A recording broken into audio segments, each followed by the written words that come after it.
আল্লাহ পাক বলেন ওয়া কানা হাক্কান আলাইনা নাসরুল মুমিনিন। বান্দা বান্দী তোমরা যদি মুমিন হয়ে যাও আমি আল্লাহর পক্ষ থেকে তোমাদের জন্য সাহায্যের দরওয়াজাটা 24 ঘন্টার জন্য উন্মুক্ত হয়ে যাবে।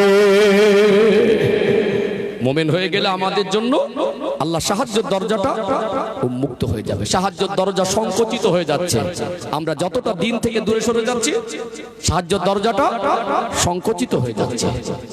আজ দেখছেন না, আজকে কখনো যদি আপনার মনে হয় নিরাপত্তাহীনতায় ভুগছেন, মানে আজকে সবকিছু থেকেও না থাকার মতো, বুঝতে পারছেন না? কখনো যদি মনে হয় আপনাকে কেউ খেলনার মতো ব্যবহার করছে, আপনার জীবনে শান্তি আর সম্মানের অভাব হয়েছে, আপনি বুঝে নেবেন আপনার জীবনের দিনের আমলের ঘাটতি হয়েছে। আল্লাহর কোরআনুল কারীমের হিসাব অনুযায়ী আপনার জীবন ঈমান আমলের ঘাটতির কারণে আপনি আজকে এই কঠিন পরিস্থিতির শিকার। আল্লাহ পাক বলেন ওয়ালা তাহিনু ওয়ালা তাহজানু ওয়া আনতুমুল আ'লাউনা ইন কুনতুম মুমিনিন। বান্দা বান্দি তোমরা মুমিন হয়ে গেলে দুনিয়ার কোনো শক্তি আর দুনিয়ার কোনো ব্যক্তি তোমাদের ক্ষতি আর অপমান করতে পারবে না। আমরা মুমিন হতে হবে, দিনের পথে এই প্রতিষ্ঠিত হওয়ার জীবনেই এটাই হলো বড় সফলতা। ঠিক বলছি না ভুল বলছি? এই তো কটা দিন, কিসের এত অহংকার, কিসের এত মানে দুনিয়ার মায়াজালে জড়িয়ে থাকা। আজ যদি মানুষ যদি গড় 65-70 বছর বাঁচে, জীবন এক কঠিন জীবন। এই 65-70 বছর যদি গড় মানুষের হায়াত হয়, গোটা পৃথিবীর মানচিত্রে 800 কোটির মতো মানুষের বসবাস, কত কম বেশি অ্যাপ্রক্স 800 কোটির মতো। তো 75 বছর পরে গিয়ে দেখা যাবে আজ 800 কোটি মানুষ পৃথিবীতে এত জুলুম, এত অত্যাচার, এত মানে মানুষের ভিতরে অবিচার, এত অশান্তি, এত দোলাদলি, এত মারামারি, এত হানাহানি, এত হিংসা, এত বিদ্বেষ। 75 বছর পরে গিয়ে দেখবেন এই পৃথিবীতে আমরা যারা আছি 800 কোটি কেউ থাকবো না, হাতে গোনা কয়েকজন থাকবে, হাতে গোনা কয়েকজন। আবার নতুন মানুষ এসে পৃথিবীতে বসবাস করবে। এই তো জীবন। এই জীবনটা আল্লাহ পরীক্ষা করার জন্য দিয়েছেন। আমরা মুসলমান যতদিন বেঁচে থাকি মাথা উঁচু করে বাঁচার জীবন আল্লাহ আমাদের তখনই দেবেন যখন ইসলামের পথে জীবনকে প্রতিষ্ঠিত করব। এই জন্য আমার আল্লাহ বলছেন উদখুলু ফিস সিলমি কাফা, পরিপূর্ণরূপে ইসলামের মধ্যে প্রবেশ করো। কেন প্রবেশ করবেন প্রয়োজনীয়তা আমি ছোট ছোট করে পাঠটা বুঝিয়ে নেই, ইসলামের ভিতরে আসার পথটাও বলে দেবো ইনশাআল্লাহ। ও ভাইজানেরা, সোনার মানিক যুবকেরা, আব্বার মায়েরা, আল্লাহ পবিত্র কালাম কোরআনুল কারীমে বলেন ফাইদা জাআ আজালুহুম লা ইস্তাখিরুনা সাআতাও ওয়া লা ইস্তাকদিমুন। বান্দা বান্দে ইন্তেকালের যখন সময় হয়ে যাবে, সামান্য যারা টাইম আগে পিছিয়ে করা হবে না। দুনিয়া জীবনটা হলো অল্প সময়ের, দুনিয়া জীবনটা হলো অস্থায়ী জীবন। এই জীবনটা একদিন সকলের শেষ হয়ে যাবে। কার কখন মরণ হবে আমাদের কারো জানা নাই। মালিকাল মাউত আজরাইল আলাইহিস সালাম এসে গেলে ওই ডাক ফিরিয়ে দেওয়ার ক্ষমতা পৃথিবীর কোনো মানুষের নাই। রাজা বাদশা নেতা মন্ত্রী হুজুর হাজী ধনী মস্তান লিডার যেই হন না কেন, এই দুনিয়ার জমিন সবাইকে ছাড়তে হবে কি হবে না? কোথায় আমার গাড়ি বাড়ি, কোথায় মাল সম্পদ, কোথায় সেই রাজত্ব ক্ষমতা নেতৃত্ব, কোথায় টাকা পয়সা, কত কিছু আমার আমার আমার মনে করি। বিবি আমার, বাচ্চা আমার, বাবা মা আমার, বন্ধু বান্ধব আমার, শুধুমাত্র চোখটা বন্ধ হয়ে গেলে আমার বলে আর তেমন কাউকে পাবেন না। জীবনে কি মরা মানুষের লাশের পাশে কিছুক্ষণ দাঁড়ান না?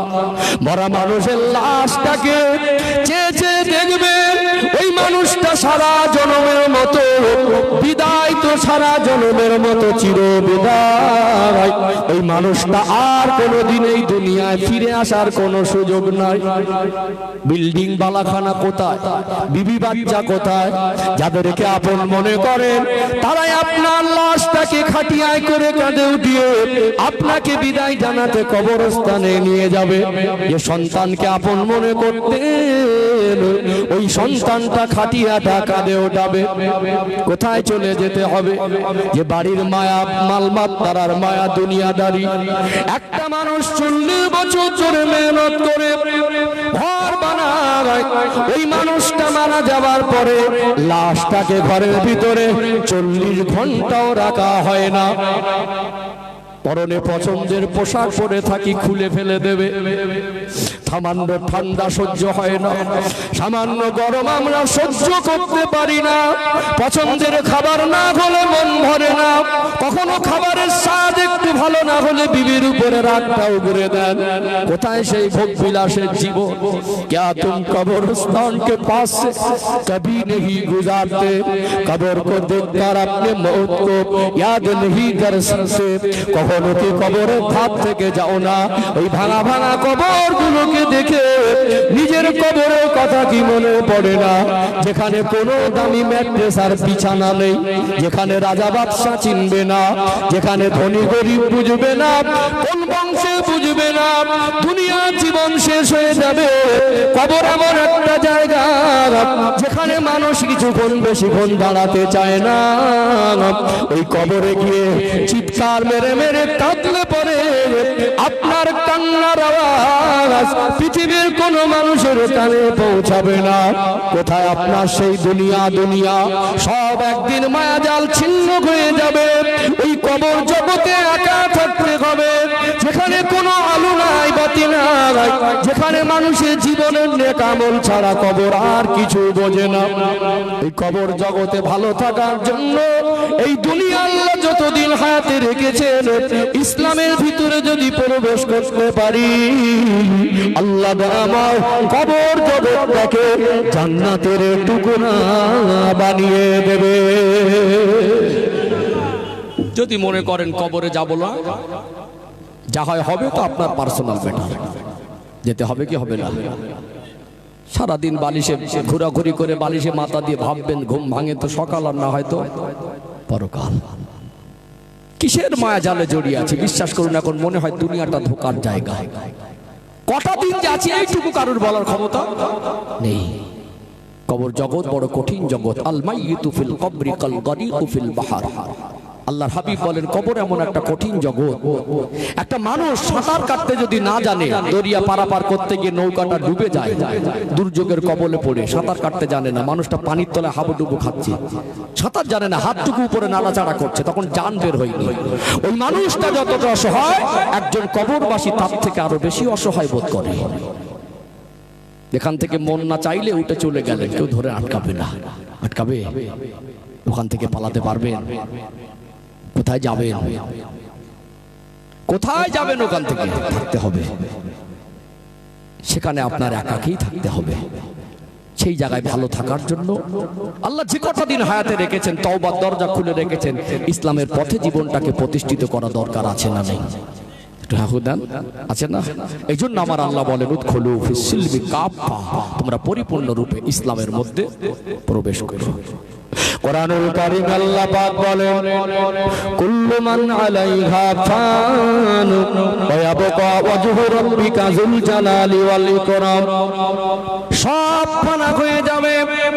আল্লাহ পাক এই দুনিয়ার বিল্ডিং বালাখানা, দুবাইয়ের বুর্জ খলিফা, কোথায় এত মানুষের ভোগ বিলাসের ফ্ল্যাট, আর এত ভোগ বিলাসের জায়গা, সব আল্লাহ সেদিন ধ্বংস করে দেবে। যতদিন না কিয়ামত হবে ততদিন কবর জগতে থাকতে হবে। আল্লাহ পাক কিয়ামত সংগঠিত করে দেবেন। ওয়া বাকা ওয়াজহু রাব্বিকা যুল জালালি ওয়াল ইকরাম। আমার আল্লাহ জাত পাক বাকি থাকবে।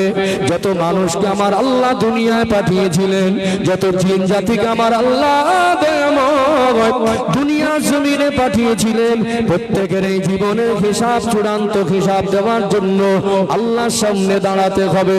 ওই বিচারের ময়দান, হাসরের মাঠটা বড় কঠিন ময়দান। সেই দিনে নাজাত পাওয়ার জন্য, আল্লাহ দয়া পাওয়ার জন্য, দয়ার নবীর সুপারিশি পাওয়ার জন্য, সেই দিন জাহান্নাম থেকে মুক্তি পেয়ে আল্লাহ দয়ার জান্নাতের হকদার হওয়ার জন্য কারো বা জীবনে আল্লাহ হয়তো 60-70 বছর হায়াত দেবেন। চলে তো গেল 40 বছর, চলে তো গেল 50 বছর, অধিকাংশ আমরা যারা এখানে আছি চলে তো গেল 20 বছর। কারো বাপদের সময় আল্লাহ কাকে ডাকবেন কারো জানা নেই। 1 সেকেন্ড হায়াত না থাকতে পারে, তবে আর কটা দিন বাঁচবো জানি না, যে কটা দিন দুনিয়া আল্লাহ হায়াতে রেখেছেন, ইসলামের ভিতরে থেকে যদি জীবন যাপন করতে পারি, আল্লাহ আমার কঠিন বিচারের দিবসে জাহান্নাম থেকে মুক্তি দিয়ে আল্লাহর দয়া জান্নাত নসিব করে দেবে। ইসলামের ভিতরেই মানুষ জাতির জীবনের সফলতা। এর বাইরে গিয়ে গাড়ি বাড়ি টাকা পয়সা চাকরি ডিগ্রি ক্ষমতা রাজত্ব অহংকার জুলুম অত্যাচার সে যাই মনে করুক না কেন, চোখ বন্ধ হয়ে গেলে রাজত্ব কোথায় আর ও কোথায়, চোখ বন্ধ হয়ে গেলে মাল সম্পদ কোথায় ও কোথায়, চোখ বন্ধ হয়ে গেলে জুলুম কোথায় ও কোথায়, কোথায় যাবেন? হাসরের ময়দান থেকে পালাবার রাস্তা আছে নাকি? তাহলে আমাদের উচিত আখিরাতকে স্মরণ করা, আমাদের উচিত আখিরাতকে স্মরণ করা। আল্লাহ আমাদের বোধ শক্তি দান করেন, বলেন আল্লাহুম্মা আমিন। ইসলামের ভিতরে এখন আসার প্রসেস আমাদের খুঁজতে হবে, ঠিক তো? আমরা ইসলামের বিষয় জানি কিন্তু আমলে ব্যর্থ। এখানে বেশ কয়েকটা কথা মানুষকে বলতে শোনা যায়। কিছু কিছু মানুষ বলে ইসলাম মেনে চললে পা বাড়ানো যাবে না, আছে না নেই? একটু হ্যাঁ দেন। এই কথাটা 100% ভুল কথা, রং কথা। কিছু কিছু মানুষ বলে ইসলাম মানা কি যাতাই ব্যাপার, আছে না নেই? কে আপনাকে ইসলামকে কঠিন করে প্রেজেন্ট করতে বলেছে? ইসলাম মানা যাতাই ব্যাপার, ভয় দেখাচ্ছেন কেন? এই কথাটাও 100% ভুল। ইসলাম মানা কি যাতাই, মনে করে ইসলাম অনেক কঠিন, মনে করে ইসলাম অনেক কঠিন। এই দুটো জিনিস আমাদের কাছে ক্লিয়ার করতে হবে। অনেক মানুষেরা মনে করে ইসলাম মেনে চললে পা বাড়ানো যাবে না, এটা ভুল কথা। শুধু ভুল না, 100% ভুল। আরো পার্সেন্টে যত সংখ্যা লাগান সেটা ভুল ভুল। ঠিক বলছি না ভুল বলছি? আমি হাতে কলমে বুঝিয়ে দেই। দিন বুঝতে হবে, ইসলাম বুঝতে হবে। আপনি যদি ইসলামটা না বুঝতে পারেন ইসলাম মানবেন কি করে? ইসলামটাকে বুঝতে হবে। একটা হলো জড় আর একটা হলো জীব। জড় বস্তু আর জীব আর জড়ের মধ্যে পার্থক্য আছে না নেই? জড় জিনিসের ভিতরে, জড় বস্তুর ভিতরে জান প্রাণ থাকে না, থাকে মাটির ঢেলা। শিক্ষিত ভাইরা আছেন, একটা পাথরের টুকরা, একটা ইট ভাঙা, একটা শুকনো কাঠের টুকরা, ও জড় বস্তু, ওকে ফেলে রেখে দেবেন 10 বছর 20 বছর পরেই থাকবে। আমরা মানুষ, আমরা জড় বস্তুর মতো না। ইসলাম মানলেও আপনাকে বলতে হবে, না মানলেও বোবার মতো মুখ বন্ধ করে থাকতে পারবেন? ইসলাম মানলে আপনাকে খেতে হবে, না মানলেও না খেয়ে থাকতে পারবেন? ইসলাম মানলেও আপনাকে জীবন চলতে হবে, না মানলেও পুরুষ মানুষ আপনাকে বিবাহ শাদী করতে হবে, ঘর সংসার করতে হবে, বাচ্চা মানুষ করতে হবে, জীবনটা তো চলতে হবে। আপনি ইসলাম মানলেও চালাতে হবে, না মানলেও। আমরা তো জড় বস্তুর মতো পড়ে থাকি না, আমাদের জীবনে যেটা চলা বলাটা রানিং থাকবেই থাকবে, থাকবে না? খেতে হবে, ইনকাম করতে হবে, চলতে হবে, বলতে হবে। তাহলে আমরা ইসলাম মেনে যদি সেটা করি, জীবন সহজ হয়, জীবন শান্তির হয়, জীবন কামিয়াবির হয়, জীবনে সম্মান হয়, জীবনে সফলতা হয়। আর ইসলাম মেনে যদি চলি জীবনটা সহজ হয়। ইসলামের বাইরে মন মর্জি চলে জীবন সহজ আর শান্তির হয় না, সফলতার হয় না।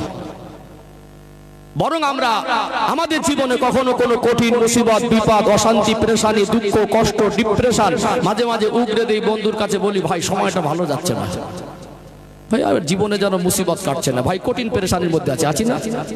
আমার মনে হয় আপনার জীবনে যখন পেরেশানি অনুভব করেন, আপনার জীবনে যত অশান্তি আছে, আপনার জীবনে যত জটিলতা আছে, ইসলাম না মানার কারণে। ইসলাম মানলে মানুষের জীবনে জটিলতা মুক্ত জীবন হয়।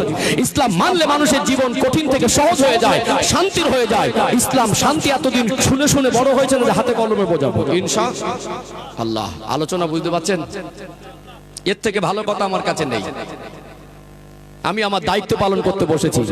আমি আমার কথা আপনি খুশি হলেন না হলেন আমার কোনো পরোয়া নেই। আমি আল্লাহর জন্য কথা বলছি, চেষ্টা করছি আল্লাহ পাকের দিকে তাকিয়ে হক আদায় করার, আমার কওমকে দিন বোঝানোর। এই জন্য মনের কান দিয়ে কথাগুলো শুনতে হবে, সেগুলো আমাদের বুঝতে হবে। এর ভিতরে মানার ভিতরে সফলতা আছে, আছে না নেই? অনেক মানুষ এসেছেন, একটু তাকবীর দেন তো, না আর এই তাকবীর। আসলে আমি একটুখানি আপনাদের কষ্ট দেবো, ডান দিক আর বাঁ দিকে যারা আছেন আপনাদের একটু কষ্ট দেবো। আল্লাহর জন্য পারবেন একটু কষ্ট করতে? পারবেন? সামনে জায়গাগুলো এই যে খালিটা আছে না, আপনারা পূরণ করলে আল্লাহ চায় তো কিছু মানুষ পিছনে এসে ভরে দেবে ইনশাআল্লাহ। একটু আপনাদের বলে নেই, যে জায়গায় বসে আছেন ঠান্ডার সময় উঠতে মন চাইছেন, একটু গরম গরম হয়ে গেছে, ওই জায়গাটা আল্লাহর কাছে সাক্ষী দেবে। দ্বিতীয় জায়গায় বসবেন, ওটাও আল্লাহর কাছে সাক্ষী দেবে।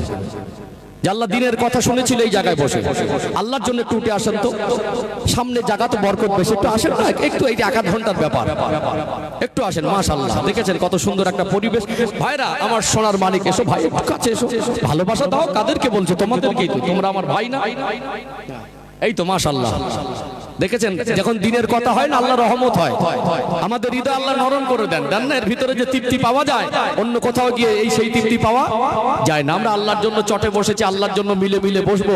আল্লাহ সেদিন আমাদেরকে কবরে যখন রেখে আসবে ওই মাটির বিছানাটা জান্নাতের বিছানা বিছিয়ে দেবে ইনশাআল্লাহ। একটু আসেন না বাবাজিরা, ভাই একটু আসেন, কষ্ট করেন, সুন্দর করে সাজিয়ে দেখবেন আর অল্প সময়ের মধ্যে পুরো মসজিদ ভরবে ইনশাআল্লাহ। এটা আমার আত্মবিশ্বাস, এটা আমার বিশ্বাস। কোরআন শরীফের কথা বলার জন্য মানুষকে জোর করা লাগে না। যার হৃদয় ঈমানের যাররা অংশ আছে তার হৃদয়টা আল্লাহর জন্য টানে, এটা স্বাভাবিক বাস্তবতা। এই তো মাশাআল্লাহ, একটু তাকবীর দেন তো, নারে তাকবীর। এই ডান দিকটা বরকত বেশি, আমি চাইছিলাম বাম দিকের থেকে, আমার টার্গেট ছিল ডান দিকটা বেশি পূরণ করা, ডান দিকটা বরকত বেশি। একটু আসেন, একটু ওঠেন আল্লাহর জন্য, একটু ওঠেন।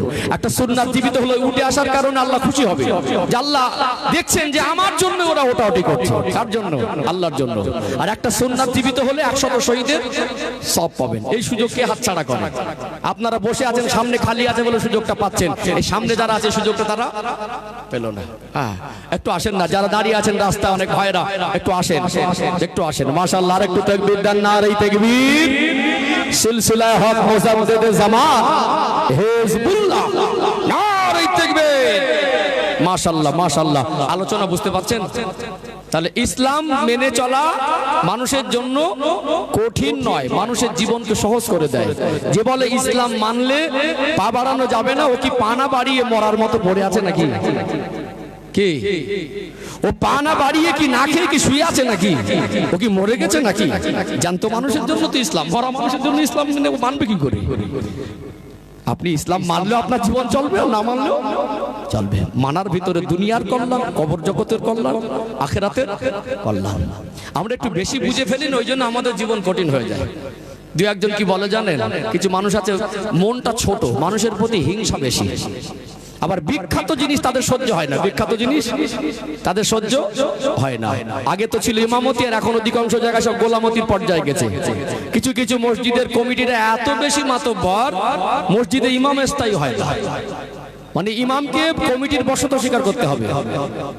নামাজে ইমাম কি ইমাম মানব, নামাজের বাইরে ইমাম আমাদের নেতা মানবে।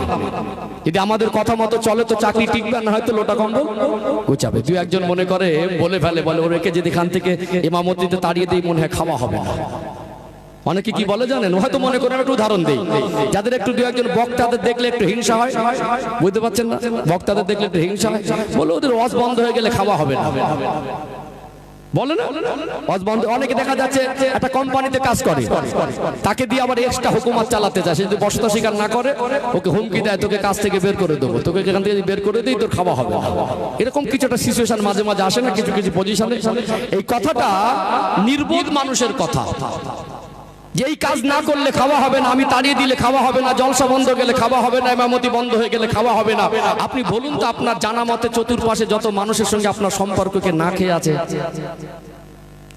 আমার কথা কি বুঝতে পারছেন? কে না খেয়ে আছে? কতটা দুর্বল ইমানদার দেখুন, বলো ওই কাজ না করলে খাওয়া হবে না। একটা মানুষ কাজ কাম করে না, বেটো কোম্পানি ঢন ঢন করে ঘুরে আর টাকা ধার করে চিটিংবাজি করে, সেও কি না খেয়ে আছে? কি সেও না খেয়ে আছে কি? এই যে কথাগুলো আমরা বলি না, ইসলাম মানলে পা বাড়ানো যাবে না, ইসলাম মানা অনেক কঠিন, এই কাজ না করলে খাওয়া হবে না, এগুলো সব 100% ভুল কথা, আমাদের জীবনকে কঠিন করে দেয়। ও ভাইজানেরা, সোনার মানিক যুবকেরা, আব্বারা মায়েরা, নিজের বানানো কথা বলবো না, একটু আপনাদের রেফারেন্স দিলে গ্রহণযোগ্যতাটা বেড়ে যাবে। আমার আল্লাহ কোরআনুল কারিমে সূরাতুল বাকারার সর্বশেষ আয়াতের সূচনায় বলেন, 3 নম্বর পারার 8 নম্বর পৃষ্ঠার মিডল পয়েন্টের নিচে সূরাতুল বাকারার সর্বশেষ আয়াতের সূচনায় আল্লাহ পাক বলেন, লা ইউকাল্লিফুল্লাহু নাফসান ইল্লা উসআহা। ওরে আমার বান্দা বান্দি, তোমরা যেটা পারবে না, তোমাদের দ্বারা যেটা হবে না, তোমরা যেটা ক্ষমতায় কোনাবে না, এরকম কিছু আদেশ আর নিষেধ একটাও আমি আল্লাহ ইসলামের মধ্যে তোমাকে দেইনি। আমি আল্লাহ ইসলামের মধ্যে যেটা হারাম আর হালাল করেছি, যেটা আদেশ আর নিষেধ করেছি, যেটা তোমার দ্বারা হবে, যেটা তুমি পারবে, এই রকম আদেশই আমি আল্লাহ দিয়েছি। আল্লাহর এই আয়াত পৃথিবীর মানুষকে পরিষ্কার করে দেয়, ইসলাম মানুষের জন্য কঠিন নয়। আমার আল্লাহ তিনি মানুষের উপরে বোঝা হিসাবে চাপিয়ে দেয় নাই, তিনি তামাম কুল কায়নাতের স্রষ্টা। আপনি মনে মনে কি পরিকল্পনা করেন, আমার রব তিনি জানেন। আপনি আগামীতে কি করবেন, আমার রব তিনি জানেন। একটা ছোট্ট পিপিলিকা রাতের অন্ধকারে গর্তের মধ্যে কি হালাতে থাকে, আমার রব সেটাও জানেন। আমরা যদি রবের সৃষ্টি হই, আল্লাহ যদি আমাদের সৃষ্টিকর্তা হন, আমাদের দ্বারা কোনটা হবে আর কোনটা হবে না, আমরা কোনটা পারবো আর কোনটা পারবো না, আল্লাহ থেকে ভালো আর কেউ জানে না। অর্থাৎ ইসলামে যে আদেশ আর নিষেধ, এখানে বসে আপনি যেটাই প্রশ্ন করবেন আপনার কাছে কঠিন মনে হয়, প্রত্যেকটা আদেশ নিষেধ কঠিন নয়, এটা 1000 বার প্রমাণ করে দেওয়া সম্ভব। একটা হুকুম কঠিন নয়, এটা প্রত্যেকটা হুকুম যেটা আপনি প্রশ্ন করবেন ওটা সহজ আমার বুঝিয়ে দেওয়ার ক্ষমতা এখানে আছে ইনশাআল্লাহ।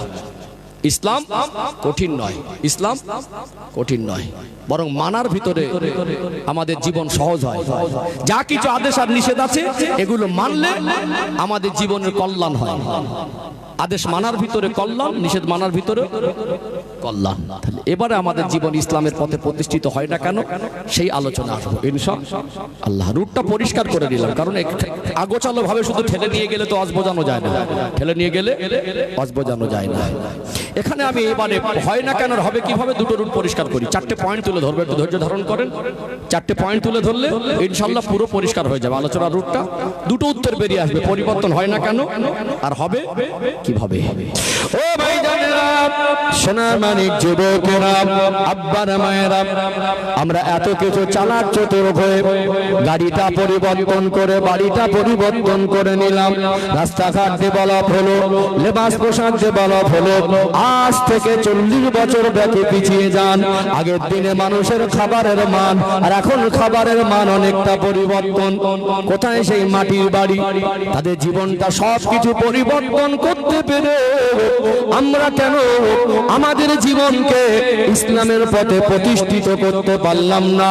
এই উত্তরটা যদি ইসলাম থেকে খুঁজে নিতে পারি, ইসলাম যদি মানুষ জাতির জীবন ব্যবস্থা হয়, একটা মানুষের জন্ম থেকে মৃত্যু পর্যন্ত তার জীবনে যত রকম সমস্যা আসে সমস্ত রকম সমস্যার সমাধান আল্লাহ ইসলামের মধ্যে দিয়েছেন। জোরে বলুন সুবহানাল্লাহ।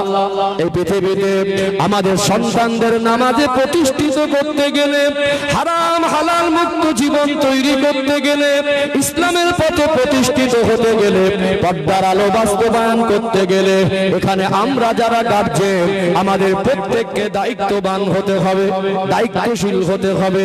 আমার আল্লাহ এটাই কোরআন শরীফে বলেন, পৃথিবীর মানুষের সমাজে দ্বীন কায়েম করা, ইসলামের আলো জীবনে বাস্তবায়ন করার জন্য প্রত্যেকটা পরিবারের যারা গার্জিয়ান, এই পরিবারের ভিতরে ইসলামিক আদর্শ কায়েম যদি না করে 365 দিন এরকম জলসা দিয়ে পৃথিবীর সবথেকে দামি দামি বক্তা এনে যদি শুধু জলসা দিয়ে পৃথিবীর সবথেকে দামি চালের বিরিয়ানি করে এই রকম মাহফিলে সারা রাত বসে বসে 365 দিন রাত জাগবেন, সুবহানাল্লাহ বলতে গিয়ে চেঁচিয়ে গলা ফাটিয়ে রক্ত বের করে দেবেন, শুধু জলসা দিয়ে সমাজ পরিবর্তন করা সম্ভব নয়।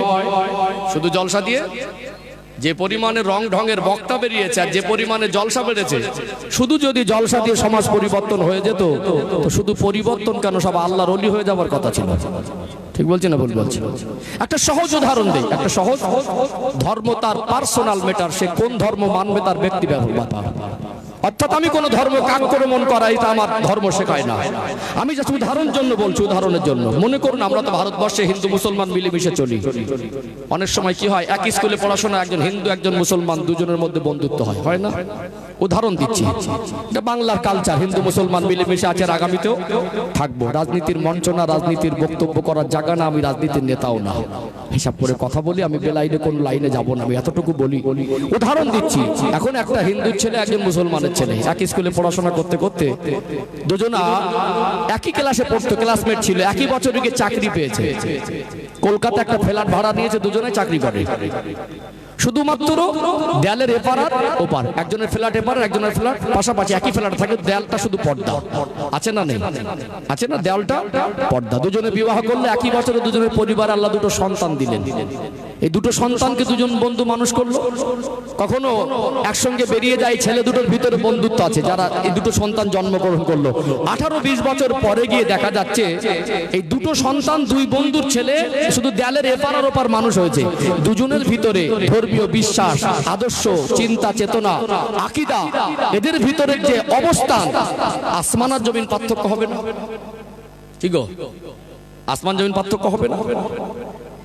একই সঙ্গে মানুষ হচ্ছে, কিন্তু দেয়ালের এপার আর ওপার। একজনের ধর্ম একরকম আর একজনের ধর্ম, একজনের চিন্তা একরকম আর একজনের চিন্তা একরকম। কিসের কারণে হলো? পরিবারের পরিবেশের কারণে। পরিবারের পরিবেশের কারণে। কতটা পার্থক্য আসমান আর জমিন। আপনাদের কি মনে হয় এমনি এমনি আপনার সন্তান নামাজি হয়ে যাবে? এমনি এমনি দিনদার হয়ে যাবে? এমনি এমনি মোমেন হয়ে যাবে? আল্লাহর ওলি হয়ে যাবে? এমনি এমনি কি হয়? এমনি এমনি কিছু হয় না। পরিবারের পরিবেশটাকে বদলাতে হবে। আল্লাহর কথা, রসুলের কথা, এখানে দুটো পয়েন্ট তুলে ধরি, আলোচনাটাকে বাড়বো ইনশাআল্লাহ। ও ভাইজানেরা, সোনার মানিক যুবকেরা, আব্বারা মায়েরা, কোরআনুল কারীমের 28 নম্বর পারা 19 নম্বর পৃষ্ঠা, সূরার নাম হলো সূরা তাহরিম, 6 নম্বর আয়াত। আল্লাহ পাক বলেন, ইয়া আইয়ুহাল্লাযীনা আমানু, হে আমার বিশ্বাসী বান্দা বান্দিরা, কু আনফুসাকুম ওয়া আহলিকুম নারা, জাহান্নাম আগুন থেকে নিজে বাঁচো আর আহল পরিবার বর্গকে বাঁচাও। আল্লাহ পৃথিবীর মানুষকে এই আদেশ দিলেন, যারা গার্জেন, যারা পিতামাতা, যারা বাবা মা, তারা জাহান্নামের আগুন থেকে বাঁচার জন্য যেমন নিজের জীবনে ইসলামের আলো বাস্তবায়ন করবে, তার যারা আহল পরিবার, তার যারা পরিবারের অন্তর্ভুক্ত, আল্লাহ তাদের পরিবারে যে সন্তান দেন, এই সন্তানগুলো হলো বাবা মার কাছে আমানত। এই সন্তানগুলোকে জাহান্নামের আগুন থেকে বাঁচানোর যে শিক্ষাটা বাবা মার উপরে আল্লাহ দায়িত্ব চাপিয়ে দিয়েছেন, কার উপরে? বাবা মার উপরে। নবী আমার সোনা জবানে বলেন, আলা কুল্লুকুম রাঈন ওয়া কুল্লুকুম মাসউলুন আর রাইয়াতি, তোমরা প্রত্যেকেই এক একজন দায়িত্ববান জিম্মাদার। তোমাদের দায়িত্ব কর্তব্য কতটুকু পালন করেছো আল্লাহ পাকের কাছে তিল তিল করে হিসাব বুঝে দিতে হবে। আপনি বাবা, আপনার সন্তানের প্রতি দায়িত্ব আছে। আপনি যদি দায়িত্বহীন হয়ে পড়েন, সন্তান জীবনে ভালো মানুষ হবে আশা করা যায় না। ও ভাইরা, বাবাজিরা, জ্ঞানী শিক্ষিত মানুষ জীবনে অনেকবার শুনেছেন, একটু মনের কান দিয়ে কথাগুলো শুনুন, একটু শুধু মনের মধ্যে গেঁথে নেন। আমরা অনেকে মনে করে সন্তান জন্ম দিয়েছি মানে অনেক বিশাল ব্যাপার। জন্ম দেওয়াটা অনেক বড় কথা নয়, তার হক আদায় করে তাকে ভালো মানুষ করাটা হলো বড় কথা। আজকে পার্কের ডাস্টবিনে বাচ্চা পাওয়া যায়। গোটা বিশ্বের মানচিত্রে জেনা এত বেশি বেড়ে গেছে। অবিবাহিত একটা তরুণী মেয়ে অনেক সময় ব্যভিচার করে, জেনা করে গর্ভবতী হয়ে বাচ্চা নষ্ট করছে না, করে না। আল্লাহ আপনাকে সন্তান দিলেন, ওই সন্তানকে ভালো মানুষ করার দায়িত্ব, দিনের পথে প্রতিষ্ঠিত করার দায়িত্ব আল্লাহ তার বাবা মার উপরে অর্পণ করেছেন। ভুলে গেলে হবে না। দায়িত্ব পালন না করে সমাজে পরিবর্তন কখনো পসিবল নয়। এই জন্য 4টে পয়েন্ট যদি তুলে ধরি একেবারে পরিষ্কার হয়ে যাবে। খুব গভীর মনোযোগ দিয়ে শুনুন। পৃথিবীতে আমরা যারা বাবা মা আল্লাহ দয়াময় একটা সন্তান যখন পরিবারে দান করে ওই পরিবারের মধ্যে খুশির জোয়ার বয়ে যায়, যায় কি যায় না? সন্তান দুনিয়া গমনে পরিবারের সবাই খুশি হয়। আল্লাহ আপনাকে দুটো বা তিনটে বা চারটে সন্তান দিলেন, বলুন তো একটা বাচ্চা সে ছেলে হোক আর মেয়ে হোক, কমপক্ষে ওই বাচ্চাটার 20 বছর 20 বছর বয়স না হওয়া পর্যন্ত বাবা মা কি তাদের ইনকাম কামাই রোজগার খাবার আশা করে? আশা করে? 20 বছর বয়স কমপক্ষে হওয়ার আগে আশা করে না। মেয়ে যদি হয়তো অধিকাংশ নিয়ত থাকে ভালো করে লেখাপড়া শিখিয়ে 18 থেকে 20 বছরের মধ্যে বিবাহ শাদী দিয়ে দেবো। ব্যতিক্রম আছে যদি সেই রকম পড়াশোনা আগ্রহী হয়, যদি আরো প্রতিষ্ঠিত হতে চায়, বাবা মা চেষ্টা করে, তাদের যদি সামর্থ্য থাকে। সাধারণত অধিকাংশ মেয়েরা 18 থেকে 20 বছরের মধ্যে বিবাহ দিয়ে দিতে হয়। এই 18 বছর তাকে মানুষ করে একটা ভালো ছেলে ভালো পরিবার দেখে বিবাহ দিলে তার সাংসারিক জীবনে সুখ শান্তিটা বাবা মার কাছে বড় সান্ত্বনা। ঠিক না বেঠিক? ছেলে যদি হয় ও লেখাপড়া শিখবে, সমাজে প্রতিষ্ঠিত হবে, আদর্শবান হবে, আখলাক চরিত্র ভালো হবে, সুনাম হবে, সমাজের মানুষকে ভালো বলবে, প্রশংসা করবে, গর্বে বুকটা ভরে যাবে, লোক বলবে অমুক লোকের ছেলে। এটাই তো আশা থাকে, থাকে না? আচ্ছা, এই 20 বছর কি এমনি এমনি বড় হয়ে গেছে? ওর পিছনে আপনার দায়িত্ব পালন করতে হয়নি? হয়েছে তো? ওর পিছনে মেহনত লাগেনি? অনেক মেহনত লেগেছে। এই ঠিক এই জায়গাটা আমি 4টে পয়েন্ট তুলে ধরবো। এই জায়গাটা 4টে পয়েন্ট। ও ভাইজানেরা, সোনামানিক যুবকেরা, আব্বারা মায়েরা, দুনিয়াতে একটা মানুষ জন্মগ্রহণ করার পরে প্রত্যেকটা মানুষের জীবনে খাবারের প্রয়োজন আছে না নেই? ওমা মিন দাব্বাতিন ফিল আরদি ইল্লা আলাল্লাহি রিজকুহা। আল্লাহ পাক বলেন, আমি আল্লাহ দুনিয়ায় যাদের প্রেরণ করেছি তাদের রিজকের জিম্মাদারি আমি আল্লাহ নিজে গ্রহণ করেছি। রিজকের মালিক আল্লাহ, আমরা হলাম রিজক অন্বেষণকারী। যা কিছু খায় আল্লাহর নিয়ামত।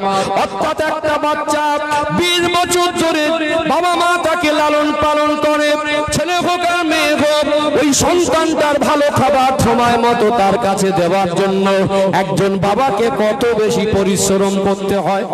দেশে কাজ না হলে বিদেশে যায়, এক রাজ্যে কাজ না পেলে অন্য রাজ্যে কেউ ফেরি কাজ করে, কেউ ব্যবসা করে। কোথায় সেই মশার কামড়? সারাদিন গ্রাম ঘুরে ঘুরে সন্ধ্যাবেলা ফিরে নিজে রান্না করে খেতে হয়। আজকে ভিন্ন রাজ্যে আমার যারা পরিযায়ী শ্রমিক ভাইদের উপরে জুলুম অত্যাচার হচ্ছে কি হয় না? তাদের উপরে কত কষ্ট, জুলুম অত্যাচার কিসের জন্য পড়ে আছে? পরিবার যাতে ভালো থাকে, বাবা মা যাতে সন্তুষ্ট থাকে, স্ত্রী যাতে খুশি থাকে, বাচ্চাগুলো যাতে ভালো মানুষ হয়।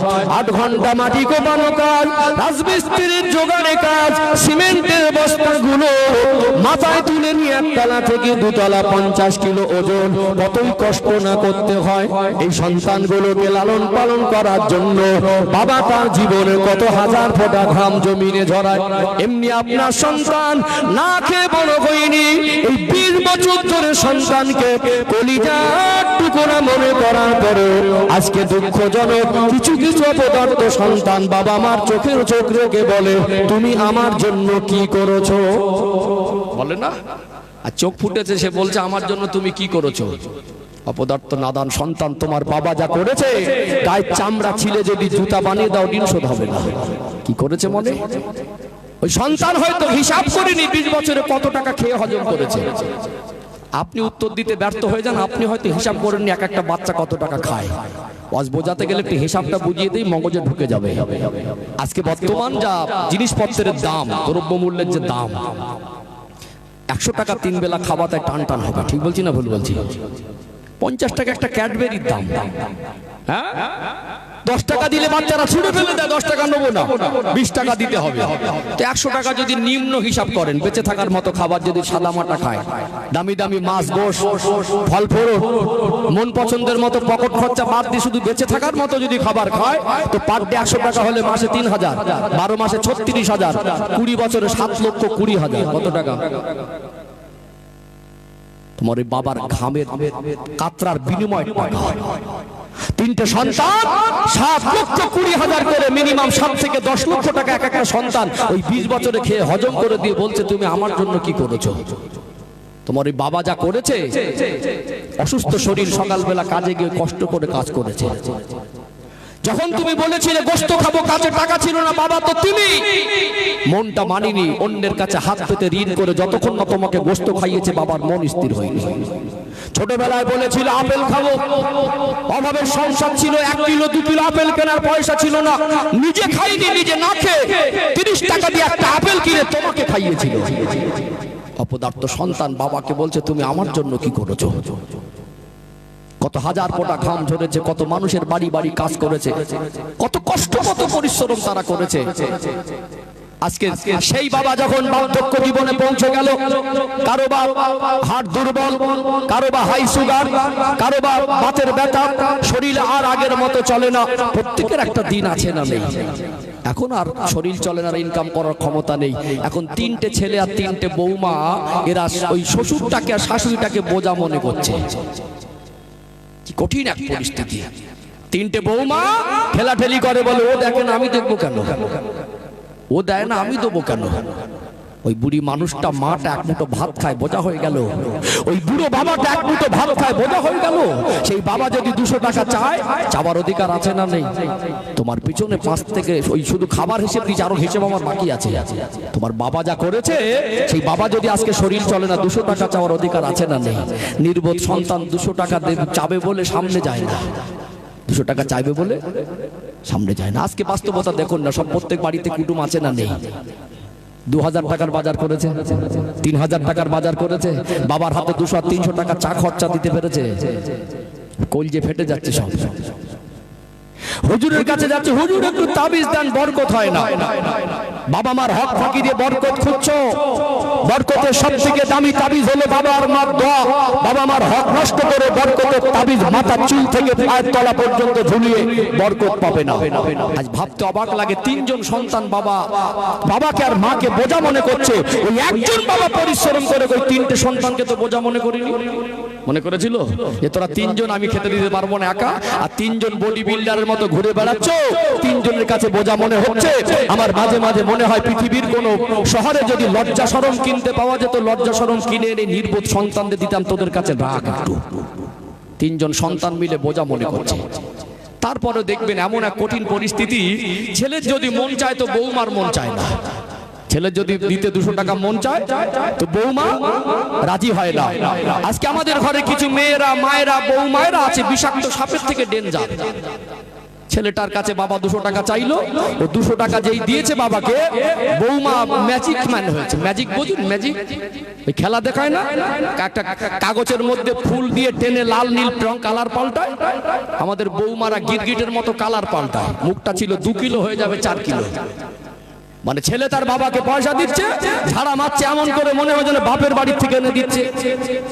এমন ভাব দেখাবে যেন বাপের বাড়ির থেকে এনে দিচ্ছে।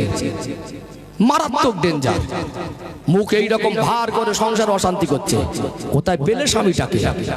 তোমার কোলে মনে হয় আসমান থেকে উড়ে উড়ে পড়েছে নাকি? কোথায় পেলে? তোমার যদি হক থাকে, অধিকার থাকে, তার বাবা আর মা তার পিছনে যা কষ্ট আর মেহনত করেছে নিঃস্বার্থ ভাবে, তোমার থেকে বেশি হক তার বাবা আর মার আছে। ছেলেটা যদি অন্ধ হতো, অন্ধ হতো, ওই মেয়েটা বিবাহ করত। ও বলতো চোখে দেখে না, ওর সঙ্গে আমি বিবাহ করব না। বিবাহের দিন দান ঠিক হয়ে গেল, 2 দিন বাকি। আল্লাহ সবাইকে সুস্থ রাখো। উদাহরণের জন্য বলছি, যদি অ্যাক্সিডেন্টে 2টো পা কেটে যেত, ওই শ্বশুরটা মেয়েটাকে বিবাহ দিত, 3 উল্টন খেত। পাল্টি খেয়ে বলতো ওই ছেলের সঙ্গে বিবাহ দেব না। তুমি যদি অন্ধ হয়ে যেতে, অ্যাক্সিডেন্ট 2টো পা কেটে বিছানায় পেশাবার পায়খানা করতে চলার ক্ষমতা না থাকতো, তোমার বাবা আর মা ফেলে দিত। কই তোমার বাপের বাড়ির থেকে লোকজন আসলে 2000-3000 বাজার করলে তখন তো কই বুক ফাটে না? তার সন্তান তার বাবা আমার টাকা দিলে তোমার বুক ফেটে যায়, বাপের বাড়ির থেকে এনে দাও নাকি? শালি আর ভাইরা ভাই আসলে যখন 1500 টাকা 2000 টাকার বাজার করে হাঁস জবাই করে খাওয়ায়, গোশত রান্না করে খাওয়ায়, দামি দামি মাছ এনে খাওয়ায়, তখন তোমার বুক ফাটে না? 200 টাকা দিতে গেলে তোমার বুক ফেটে যায়, বাপের বাড়ির থেকে এনে দিচ্ছ নাকি? সুশিক্ষার অভাব। কিসের অভাব? সুশিক্ষার। ঘরগুলোতে এমন আগুন লেগেছে, কিছু কিছু ডেঞ্জার মেয়েরা এসে, বৌমারা এসে, ও শান্তি খুব কঠিন জিনিস বাবা। আর যুবকরা তখন সাদা চামড়ার পাগল, খুব কঠিন একটা ব্যাপার। গার্জেনদের মাথা ডিঙিয়ে বংশ দেখলো না, রক্ত দেখলো না, হ্যাঁ একেবারে চোখে ধরে গেল, নিজেই সব বুঝে গেল, মাথা ডিঙিয়ে কাজ করলো। বুঝতে পারছেন না? বাঁশের থেকে কুঞ্চি ডাগর বলে মুরব্বীরা, কথাটা একেবারে ফেলে দেওয়ার মতো না। বাঁশের থেকে কুঞ্চি ডাগরে এমন এক জীবনে জুটেছে, জীবন কাঁদতে কালি হয়ে যাচ্ছে। কষ্ট পাচ্ছেন নাকি? কি গো আমার ঘরের মায়েরা, বউ মায়েরা মনে করবে হুজুর হয়তো আমাদের উপর রাগ করে বলছেন। না, আপনারা আমার মা। আমি রবিউল ইসলাম, আমি একটা মায়ের গর্ভে ছিলাম, কেন আপনাকে কষ্ট দেবো? এটা কষ্ট দেবার জায়গা না। আমি এতটুকু বলি যে আপনার বাপের বাড়ির থেকে লোক আসলে আপনার স্বামী 20,000 টাকার বাজার করুক, আমি দাবি করব, আমি কোনো আপত্তি করব না। খাবাক না, বাপ মার হকটা নষ্ট করে কেন? আপনার স্বামী যদি বাবা মার খেদমত করে, আপনি বাধা দিচ্ছেন মানে আপনার স্বামীকে জাহান্নামের পথ দেখাচ্ছেন। আপনার স্বামী জান্নাতে যাক এটা আপনি চান না, তাহলে আপনি কি প্রকৃত স্বামীর ভালোবাসার স্ত্রী? এটা আমার বক্তব্য। শ্বশুর শাশুড়িকে খাওয়ান, শালি ভাইরা ভাইকে খাওয়ান, স্ত্রীকে সোনা দিয়ে সাজিয়ে দেন, আমার আপত্তি নেই। বাবা মার হক নষ্ট করে না। আপনার স্ত্রীর যদি হক থাকে, বাবা মার হক আছে না নেই? আছে না? ও ভাইজানেরা, সোনার মানিক যুবকেরা, আব্বারা মায়েরা, একজন বাবা তার সন্তানকে 20 বছর ধরে তাকে লালন পালন করতে গিয়ে কমপক্ষে একটা বাচ্চার পেছনে 5 থেকে 7 লক্ষ থেকে 10 লক্ষ টাকার খাবার খাওয়ায়। বাবা যদি অন্ধ হয়, বাবা যদি মারা যাবার পরে সন্তান যদি এতিম হয়ে যায়, একজন মা যদি ভিক্ষা করে জীবন যাপন করে, ওই মাও বলে না তোকে খেতে দিতে পারবো না। বলুন তো আমরা আমাদের সন্তানদের খাওয়া দাওয়ার যে দায়িত্বটা আমরা আমাদের কাঁধে উঠিয়ে নিয়েছি না নেইনি? যদি 20 বছরে 7 লক্ষ টাকা খাবার খাওয়াতে পারি, 20 বছরে বাচ্চার জীবনে যেমন খাবার দরকার হয়, একটা সন্তানের জীবনে পোশাক দরকার আছে না নেই? পোশাকে কমপক্ষে 20 বছরে 1 লক্ষ টাকার পোশাক পরে ছিঁড়ে দিয়েছে না দেয় নাই? এই বাচ্চার পোশাকটাও আপনি কিনে দিলেন। ঈদের সময় সন্তান জেদ ধরেছিল, আব্বা ঈদ এসে গেছে, নতুন পোশাক আমায় কিনে দিতে হবে। অভাবের দিনে নিজে নতুন পোশাক না পরে সন্তানকে পরালো। আপনি তো পোশাকে কমে রাখেননি। 3 নাম্বার পয়েন্ট, মানুষের জীবনে যেমন খাবার দরকার, মানুষের জীবনে যেমন পোশাক দরকার, মানুষের জীবন আল্লাহ এমন করে দিয়েছেন, কখনো সুস্থ আর কখনো অসুস্থ। অসুস্থ হলে চিকিৎসার দরকার হয় কি হয় না? আপনি অসুস্থ হয়ে বিছানায় পড়ে থাকলে গ্রামবাসী প্রতিবেশী আপনার বাবা মা থাকা অবস্থায় ডাক্তারখানায় নিয়ে যাবে না। কাছে পয়সা ছিল না, সন্তান অসুস্থ শুনে বাবার মাথা ঠিক নাই, অন্যের কাছে গিয়ে হাত পেতে ধার করে চিকিৎসা করেছে। বাচ্চাটা অসুস্থ, কাজ করে বাড়ি ফিরেছে, শরীরে বড় ক্লান্তি। ওই বাবাটা তখন পেটে দুমুঠো ভাত দিল না। ওই অবস্থায় মন খারাপ করে হসপিটালে ছুটেছে। তিনি বলেন বাবা, কাছে যদি টাকা না থাকে, সন্তানের জন্য জমি জায়গা বিক্রি করে চিকিৎসা করে, জমানো টাকা খরচা করে, ধার করে চিকিৎসা করে। বাবা মা তো তারাই সন্তানকে এত বেশি ভালোবাসে, ওই সন্তান অসুস্থ হলে যদি টাকা ধার না পায়, বিক্রি করার মতো জমি আর জমানো টাকা যদি না থাকে, নিজের জন্য সে কোনোদিন হাত পাতেনি। মানুষের কাছে গিয়ে মান সম্মান বোঝে না, চোখ দুটা ছলছল করে, চোখ ভরা পানি নিয়ে বলে আমার সন্তানটা অসুস্থ, একটু সাহায্য করে। আজও কিছু বাবা মাকে দেখা যায় সন্তানের জন্য হাত পেতে ভিক্ষা করে চিকিৎসা করে কি করে না? সেই বাবা মা হলো আপনার জন্য জান্নাত, সেই বাবা মা হলো আপনার জন্য জাহান্নাম। হুমা নারুকা ওয়া জান্নাতুকা। ও সোনার মানিক যুবকেরা, সেই বাবা মার হক ফাঁকি দিয়ে, বাবা মার মনে কষ্ট দিয়ে 70 বার হজ করে 70টা মসজিদ বানিয়ে দিয়ে, তাহাজ্জুদের নামাজে যদি চোখের পানিতে নামাজের মশাল্লা ভিজিয়ে দেন, আপনার তাহাজ্জুদের চোখের পানি আপনার হজের নেকি আর মসজিদ তৈরি করার আমল আপনাকে জান্নাতে পৌঁছে দিতে পারবে না। সেই বাবা মা সন্তানকে 20 বছরের সর্দি কাশি অসুস্থতায় আরো 1-1.5 লাখ টাকা খরচা করে কি করে না? পোশাক দিতে পারলেন, খাবার দিতে পারলেন, চিকিৎসা দিতে পারলেন, কোনোদিন তো না বলেননি। কেউ তো আপনাকে ওয়াজ করে দায়িত্ব বোঝায়নি। এই তিনটে শুধু দায়িত্ব নয়, আজকে বর্তমান সময় আমরা আমাদের সন্তানদেরকে লেখাপড়া শেখানোর জন্য যথেষ্ট চেষ্টা করি কি করি না? যথেষ্ট চেষ্টা করি। আলোচনা অসুবিধা হচ্ছে নাকি? এই শিক্ষার পয়েন্ট একটু বলি, না বললে একটু, এই পয়েন্টটা খুব গুরুত্বপূর্ণ পয়েন্ট। কিছু অজানা তথ্য যদি আমাদের জানা হয় তো ভালো হবে। যদি বলেন শেষ করে দিই, শেষ করে দেবো, শেষ করে দেবো, কি বলছেন? শেষে খাওয়া দাওয়ার ব্যবস্থা আছে। আমি আপনাদের জোর করে অস্ত্রনানো মানুষ আমি না। আমি বলছিলাম না আমার মজলিসে, আমি বিশ্বাস করুন আমি মন খারাপ করি না। বাংলাদেশে মাহফিলগুলো মনে করেছি, সোশ্যাল মিডিয়া যারা দেখেছেন, সামনে থেকে পিছনে কতটা লোক মাঝে মাঝে আন্দাজ করা যায় না। আমার কাছে সব দিন মাহফিল বড় মনে হয় না। দুটো মানুষ আল্লাহর জন্য থাক, চেপে চেপে ঢোকালে হয় না। যদি মনে হয় যে দোয়া করে দেবো, দোয়া করে দেবো। কি বলছেন? তকবীরের আওয়াজে বোঝা যাবে নাকি? তকবীরের আওয়াজে বোঝা যাবে। যদি ঝিমিয়ে যায় তো দোয়া করুন। আমি চাওয়ানোর ভঙ্গি বুঝি, একটু আওয়াজ দেন তো, নারাই তাকবীর। মাশাআল্লাহ, এই পয়েন্টটা বলি উত্তর বেরিয়ে আসবে। আমার আলোচনা সমাপ্তির দিকেই আসছে। আরেকটু আওয়াজ দেন, নারাই তাকবীর। বাম দিকের লোক মনে করছে তাড়াতাড়ি ছুটি দিলে ভালো হয়। ওই দেখেন ভাই বলছে সন্ধ্যাবেলা খিচুড়ি খাবে, একটু রাত হোক। এখন 11:30টাও বাজি, 11:30টাও একটু বলবো ইনশাআল্লাহ। একটু আওয়াজ দেন, নারাই তাকবীর। সিলসিলায়ে হক মুজাদ্দিদে জামান গুণরাজপুর গ্রামবাসী বৃন্দ, এ মাহফিলের কমিটির সাহেবান গণ, নারাই তাকবীর, নারাই তাকবীর। মাশাআল্লাহ। আপনাদের ডান দিকে ডেকে কষ্ট দিয়েছিলাম, পিছনে দেখেন তো খালি আছে না ভরে গেছে? দেখেন, দেখেন ভরে গেছে তো, সিস্টেম আছে, দেখেছেন? আল্লাহ চায় তা একটু ভরে যাবে ইনশাআল্লাহ, জায়গা থাকবে না। সম্মানিত ভাইরা, আল্লাহ রহমত হলো, আপনারা খালি জায়গা পূরণ করলেন, আল্লাহ পিছনের খালি জায়গাটা তার বান্দাদের দিয়ে পূরণ করে দিলেন। আল্লাহ সবাইকে কবুল করেন, বলেন আমিন। তাহলে এখানে তিনটে পয়েন্ট বলেছি, খাবার, পোশাক আর চিকিৎসা। এটা কেউ আপনাকে ওয়াজ করে বোঝায়নি। এই দায়িত্বটা আপনাকে পালন করতে হবে, আপনি একা একাই বুঝে গেছেন। আর এত নিখুঁত ভাবে পালন করেছেন, আপনার কোন রকম কমতি রাখেননি। ভাত যতটা খাবে তার থেকে চেপে চেপে খাইয়েছেন। খান, একটু বেশি করে খান। একটা ভালো গোশতের পিস মা না খেয়ে তার কাছে তো তুই খা। একটা মাছের ভালো পিসটা বাচ্চাটাকে আগে ধুয়ে তুই খা, ওই লাস্টে যেটা বাদ থাকে ওটা আমি খাবো। যদি কোনোদিন মেহমান বেশি হয়, কম পড়ে যায়, বাচ্চাকে বলে না যে এটা আজকে তুই শুধু খায়, মাছটা আমি খাবো। নিজের পাতে খালি রেখে ওটা খেয়ে নে। মা বলতে চায় না, মা তো তিনি। সন্তান যদি দূরে থাকে, খেতে গেলে মার মনে পড়ে, ও আমার এই সন্তানটা যে আমার কাছে নেই। ঠিক বলছি না ভুল বলছি?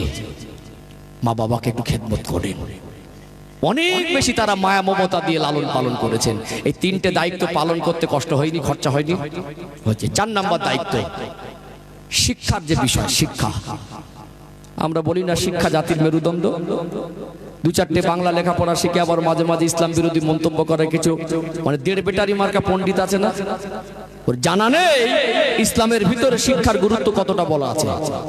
আজকে আর্টিফিশিয়াল ইন্টেলিজেন্স, এআই ব্যবহার হয়, চ্যাট জিপিটি ব্যবহার হয়, প্রত্যেকের হাতে হাতে মোবাইল। এখান থেকে উঠে গিয়ে গুগলে সার্চ করে দেখবেন গোটা পৃথিবীর মানচিত্রে কতটা ধর্মের অস্তিত্ব পাওয়া যায়। গুগল আপনাকে সঙ্গে সঙ্গে উত্তর দেবে 3,500 থেকে 4,000 মতো ধর্মের অস্তিত্ব পাওয়া যায়। 2 লাইন ধার করা কথা বলেন, শিক্ষা জাতির মেরুদণ্ড। আপনার হয়তো জানা নেই ইসলামের ভিতরে যে শিক্ষার কত গুরুত্ব বলা হয়েছে। আল্লাহ পাক তিনি কোরআনুল কারীমকে নাজিল করলেন আজ থেকে কম বেশি 1400 বছর আগে। আল্লাহর প্রিয় হাবিব রমাদানুল মোবারক মাসে গারে হেরাতে জাবালে নূর পর্বতের গুহাতে আমার নবী 40 বছর বয়সে রমাদানুল মোবারক মাসে লাইলাতুল কদরের রাতে কোরআনুল কারীমের সূরাতুল আলাকের প্রথম 5টা আয়াত আল্লাহ নাজিল করলেন। যে মহিমান্বিত আল কোরআন পৃথিবীর জমিনের শ্রেষ্ঠ কিতাব, লালিকাল কিতাবুল লা রাইবা ফি, এই কিতাবের মধ্যে ভুল তো দূরের কথা, সন্দেহের অবকাশ পর্যন্ত নেই। রব্বুল আলামিন বলেন, ইন্না নাহনু নাযালনা যিকরা ওয়া ইন্না লাহু লাহাফিজুন। আমি আল্লাহই কোরআনুল কারীমকে নাজিল করেছি, হেফাজতের দায়িত্ব আমি আল্লাহ নিজে গ্রহণ করেছি। আমরা কোরআনুল কারীমকে শুধু মুসলমান শ্রেষ্ঠ কিতাব হিসেবে মানি এমন নয়। 1400 বছর ধরে পৃথিবীর মানচিত্রে বহু রাষ্ট্রে বহু শিক্ষাবিদ, বহু গবেষক, বহু বুদ্ধিজীবী, বড় বড় এডুকেটেড পারসন তারাই কোরআনুল কারীমকে নিয়ে গবেষণা করেছে, রিসার্চ করেছে। এটা শুধু মুসলমানরা দাবি করেই নয়, পৃথিবীর জমিনে নির্ভেজাল নির্ভুল কিতাব, যার একটা সেন্টেন্স, একটা ওয়ার্ড, একটা শব্দ, একটা বাক্য মানুষের তৈরি নয়, মানুষের বানানো নয়, পরিবর্তন আর পরিবর্তন পসিবল নয়, এটাকে মিটিয়ে দিতে কোনো শক্তি দিয়ে পারবে না। সেই শ্রেষ্ঠ কিতাব পৃথিবীর মহামনীষীরা, পৃথিবীর অন্য ধর্মাবলম্বীরা যারা শিক্ষিত গবেষক, তারা আজও নতশিরে মেনে নিতে বাধ্য হয়েছে, আর কিয়ামত পর্যন্ত মেনে নিতে বাধ্য হবে। ডক্টর মরিস বুকাইরির মতো একজন বিখ্যাত গবেষক, সে কোরআন শরীফের ভুল খুঁজতে গিয়ে নিজের ভুলটা বুঝতে পেরে ইসলামের ছায়াতলে আশ্রয় নিয়েছে।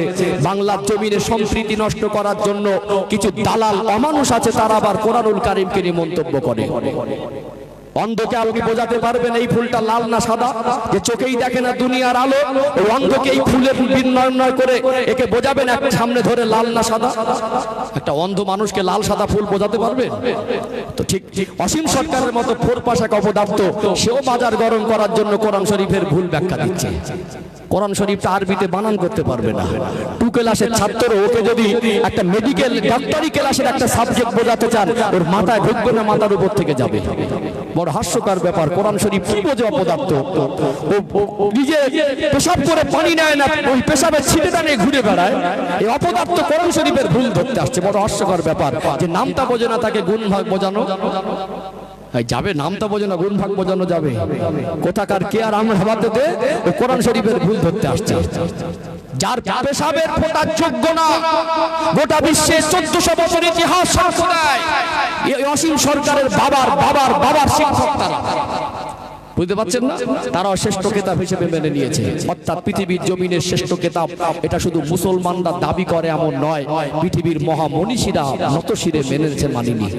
এই শ্রেষ্ঠ কিতাব কোরআনুল কারীম 23 বছরের লম্বা প্রসেস নিয়ে, কখনো একটি আয়াত, দুটি আয়াত, একটি সূরা আল্লাহর রাসূলের কাছে জিবরাইল আমিন আলাইহিস সালামকে 23 বছরের ব্যবধানে কম বেশি 24,000 বারের মতো প্রেরণ করে কমপ্লিট আল্লাহ কোরআনুল কারীম দিলেন। এই শ্রেষ্ঠ কিতাব যে শব্দ দিয়ে আল্লাহ কোরআনুল কারীমের নাজিলের সূচনা করলেন, সেটা ছিল ইকরা, অর্থাৎ পড়ো। অর্থাৎ পৃথিবীর শ্রেষ্ঠ কিতাবের নাজিলের সূচনায় আল্লাহ পৃথিবীর মানুষের শিক্ষার কথা বলেছেন। জোরে বলুন, প্রাণ খুলে বলেন। সর্বকালের সর্বযুগের সর্বশ্রেষ্ঠ মহামানব, যিনি সৃষ্টি জগতের জন্য রহমত, ইমামুল আম্বিয়া, খাতামুন নবিয়্যিন, সাইয়্যিদুল মুরসালিন, নূরে মুজাসসাম, রাহমাতাল লিল আলামিন, আমার প্রিয় নবী তার পবিত্র জবানে বলেন, উতলুবুল ইলমা মিনাল মাহদি ইলাল লাহাদ। একটা মানুষের শিক্ষার সময়সীমা হলো মায়ের কোলে দোলনা থেকে শুরু করে মরার আগ মুহূর্ত পর্যন্ত। এত মহান কথা কে আপনাকে বলবে? ঠিক বলছি না ভুল বলছি? অবশ্যই শিক্ষিত করুন, পেটে পাথর বেঁধে থাকুন, না খেয়ে থাকুন, সন্তানকে শিক্ষিত করুন। ইসলাম পৃথিবীর মানুষকে বিখ্যাত বানিয়ে দেয়, জিরো থেকে হিরো বানায়। ইসলাম পৃথিবীর মানুষকে শিক্ষার আলোর দিকে মানুষকে ডাকে। ইসলাম পৃথিবীর মানুষকে মাথা উঁচু করে বাঁচার জীবন উপহার দেয়। জোরে বলুন। অর্থাৎ ভারতবর্ষের জমিনে আমরা ভারতের নাগরিক হিসাবে, এখানে আপনার সন্তান আল্লাহ 2 বা 3টে দিলেন, অবশ্যই ডক্টর, মাস্টার, ব্যারিস্টার, ইঞ্জিনিয়ার, উকিল, জজ, ডিএম, ওসি, ডিসি দরকার আছে। আমার একটা ভাই চাকরিজীবী হোক, আমার একটা ভাই উচ্চ পদস্থ চাকরিজীবী হোক, একটা ভাই রাষ্ট্রপতি হবে, একটা ভাই প্রধানমন্ত্রী হবে, আমার একটা ভাই সে যদি বড় শিল্পপতি, কোটিপতি হয়, সেটা আমার কাছে গর্বের হবে, আর তার জন্য আমার কম উপকৃত হবে। দরকার আছে না নেই? আছে না? মুসলমান শুধু ঝোলা নিয়ে ঘুরবে না। ভারতবর্ষের ইতিহাস বলে আজকে কিছু মানুষ অন্ধভক্ত, তারা মুসলমানদের বদনাম করার চেষ্টা করে, মুসলমানদের অবদান ভারত থেকে মুছে দিতে পারবে না। এপিজে আবুল কালামের কথা মনে পড়ে। এই ভারতবর্ষের ইতিহাসে যদি আবুল কালামের মতো আমার একটা ভাই, সে যদি আজকে ভারতবর্ষের ইতিহাসে উজ্জ্বল নক্ষত্র হয়ে থাকতে পারে, আগামী দিন আল্লাহ যদি চায়, আমার আর একটা কওমের মানুষ সেও তো এই ভারতবর্ষের ইতিহাসে উজ্জ্বল নক্ষত্র হয়ে থাকতে পারে। বলুন, রাষ্ট্রপতি হতে গেলে শিক্ষার দরকার আছে না নেই? আমার একটা ভাই যদি ডক্টর হয়, একটা ভাই যদি কোটিপতি হয়, সেটা গর্ব করে বলবো, আল্লাহ আমাদের বিখ্যাত হওয়া শিখিয়েছেন, আল্লাহ আমাদের নসিবটাকে বিখ্যাত করেছেন। কিছু নির্বোধ, হৃদয় ছোট, শুকনো মন, এরা অমানুষ, মানুষের ভালো চায় না, কেউ উপরে উঠতে চাইলে তাকে টেনে ধরে। বুঝতে পারছেন না? ভালো দেখতে পায় না, পরিবর্তন হয়। এত মন ছোট কেন? আল্লাহ আমাদেরকে সৃষ্টির শ্রেষ্ঠ করেছেন, আমরা আশরাফুল মাখলুকাত। কোরআনুল কারীমে আল্লাহ বলেন, ওয়ালাকাদ কাররামনা বানি আদম, আমি আল্লাহ আদম সন্তানকে সম্মানের জীবন দিয়েছি। বলুন সুবহানাল্লাহ। আমরা সৃষ্টির শ্রেষ্ঠ, আমরা রসুল পেয়েছি শ্রেষ্ঠ, দিন পেয়েছি আল্লাহর পছন্দের মনোনীত, কোরআন পেয়েছি শ্রেষ্ঠ। আল্লাহ আমাদেরকে জন্মগতভাবে শ্রেষ্ঠত্ব দিয়েছেন না? আল্লাহ লক্ষাধিক নবী রসুলকে পাঠিয়েছিলেন, ওই সমস্ত নবীর উম্মতের থেকে আমরা শ্রেষ্ঠ নবীর উম্মত হওয়ার সুবাদে আমরা শ্রেষ্ঠ উম্মত, অর্থাৎ আমরা অর্থে শ্রেষ্ঠ হব, হালাল অর্থ উপার্জনে আমরা মানবতায় শ্রেষ্ঠ হব, মানুষের প্রতি দয়া দেখানো শ্রেষ্ঠ হব, ইনসাফে শ্রেষ্ঠ হব, অর্থে শ্রেষ্ঠ হব, শিক্ষা শ্রেষ্ঠ হব, আমরা আমাদের আদর্শে শ্রেষ্ঠ হব, আমরা মাথা উঁচু করে বাঁচবো। এর জন্য শিক্ষার দরকার আছে না নেই? আজ গুনারোজপুর গ্রামে যদি 4টে এমবিবিএস ডক্টর থাকে, 4টে মাস্টার থাকে, 2জন কোটিপতি থাকে, 1জন মন্ত্রী থাকে, সেটাই গ্রামের মানুষের লাভ। লাভ না? আপনার বাড়ির পাশে একটা এতিম বাচ্চা থাকে, ওই বাড়ির পাশে চতুর্পাশে যারা ধনী মানুষ আছে, এদের দায়িত্ব হলো এতিম বাচ্চাকে দেখভাল করা। আপনার সন্তানকে স্কুলে ভর্তি করলেন, তার বাবা নেই, তার মা অসুস্থ, কি করে ভর্তি করাবে? যদি আমার কওমের পয়সা থাকে, দুটো গরিব মানুষ দিন আনা দিন খাওয়া নিজের সন্তানকে স্কুলে ভর্তি করতে পারেনি, তাকে যদি গিয়ে চাপ দিই 5,000 টাকা দিতে হবে দুটো এতিম বাচ্চাকে ভর্তি করবো, বলতে আমাকে ওজন দিয়ে আমার ছেলের ভর্তি করা হয়নি, বলবেন না? যদি 2জন কোটিপতি থাকে, 2জন ডাক্তার থাকে, 2জন মাস্টার থাকে, যার মাসে 1 লক্ষ টাকা 1.5 লক্ষ টাকা বেতন আর মাসে 5 লাখ টাকা ইনকাম, তাকে যদি বলি ভাই 2,000 টাকা দিতে হবে, 1 মাসের বেতন তো আপনার 1,05,000 দিতে হবে, দুটো এতিম বাচ্চাকে মাদ্রাসায় বা কোনো শিক্ষা প্রতিষ্ঠানে ভর্তি করবো, দিতে পারবে না? পারবে। মসজিদের ছাদ হবে, এই গুনারোজপুর গ্রামে এরকম একটা মাহফিল হবে, ধর্মীয় প্রচার প্রসারের ক্ষেত্রে গ্রামে একটা এতিম অসহায় বাচ্চা থাকে, তার বিবাহ দেওয়ার ক্ষেত্রে আপনার টাকা রয়েছে বলে আপনার মেয়ের বিবাহ দিলেন 5 লাখ টাকা খরচা করে, মালমাত্রা গুছিয়ে দিলেন। আপনার একটা গ্রামে এতিম বাচ্চা আছে, যদি আপনি গরিব মানুষকে বলা হয় এতিম বাচ্চার বিবাহ দেবো 10,000 দাও, ও বলবে 30,000 টাকা দেন, আমি কি করে দেবো? কিন্তু এই গ্রামে যদি 4টে চাকরিজীবী 2জন কোটিপতি থাকে, তাদের যাকাতের টাকা একটা এতিম বাচ্চাকে হাসতে হাসতে বিয়ে দেওয়া যাবে, যাবে না? টাকারও দরকার আছে। শিক্ষিত করুন সব সন্তানকে, হাফেজ আলেম মাওলানা মুফতি করতে বলছি না, আপনার সন্তানকে নিয়ে স্বপ্ন দেখেন। আজকে সরকারি স্কুলে শিক্ষার মান তলানিতে বলে বেসরকারি প্রাইভেট স্কুলগুলো অলিতে গলিতে সব মাথা চাড়া দিয়ে উঠেছে না? সেখানে পড়াতে গেলে গাড়ি ভাড়া দিয়ে তার বাচ্চাদের পাঠাতে হয়, তার আলাদা ইউনিফর্ম লাগে, তার প্রতি বছরে বই লাগে, ভর্তি ফি লাগে, আবার স্কুলকে পয়সা দিতে হয়, হয় না? পয়সা দিতে হয়। এত টাকা খরচা করে আপনার সন্তানকে যারা MA পাস করিয়েছেন, BA পাস করিয়েছেন, এমনি হয়ে গেছে না পয়সা লেগেছে? একটু হ্যাঁ দেন না। শিক্ষার বিরুদ্ধে আমার বক্তব্য নয়, কিছু দেড় বেটারি মার্কা পণ্ডিত আছে বলে শিক্ষা জাতির মেরুদণ্ড, জানে না মুসলমানরা ইসলামের শিক্ষার কতটা গুরুত্ব সেটা পড়িনি, সেই চোখ থাকতে অন্ধ। বুঝতে পারছেন না? আমরা যারা বক্তা হিসাবে ইসলামের প্রচার করি, মনে রাখবেন শিক্ষার বিরুদ্ধে ইসলামের কোনো বক্তব্য নেই। শিক্ষার বিরুদ্ধে ডক্টর মাস্টার হতে ইসলাম মানা করে না। আমার একটা বোন যদি একটা ভালো ডক্টর হয়, একটা মা ডেলিভারির সময় তার ইজ্জতটা বাঁচবে কি বাঁচবে না? বাঁচবে না?